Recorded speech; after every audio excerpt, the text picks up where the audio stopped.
রাজ্যে ভোটার তালিকায় শুদ্ধিকরণ চায় বিজেপি, পাশাপাশি ভুয়ো ভোটারদের বাদ দেওয়া হোক। রাজ্যে এসআইআর প্রক্রিয়ার আবহে এমনই দাবি করলেন বিজেপি রাজ্য সভাপতি তথা সাংসদ শ্রমিক ভট্টাচার্য। আমরা তো ভোটার লিস্টের শুদ্ধিকরণ চাই। আমরা চাই কবর থেকে উঠে এসে যারা ভোটার লিস্টে ঢুকেছিল তারা বেরিয়ে যাক, ভুয়ো ভোটার বাদ যাক, শ্বশুরকে যারা বাবা বানিয়েছিল তারা বাদ যাক, যাদের ফর্ম ফিল আপ থেকে বোঝা যাচ্ছে ভাই বোনের মধ্যে বিয়ে হয়ে গেছে তারা বাদ যাক।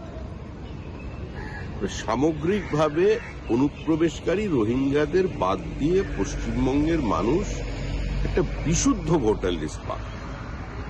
এতে গণতান্ত্রিক ব্যবস্থাও শক্তিশালী হবে, সুরক্ষিত হবে এবং ভারতবর্ষের আভ্যন্তরীণ নিরাপত্তা যেটা কম্প্রোমাইজড হয়ে যাচ্ছে সেই জায়গা থেকে আমরা বেরিয়ে আসতে পারবো।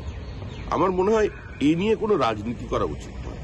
এখানে বিভাজনের রাজনীতি ভুলে সমস্ত মানুষের সঙ্গে দাঁড়িয়ে সমস্ত রাজনৈতিক দলের ঐক্যবদ্ধভাবে সিদ্ধান্ত নেওয়া দরকার।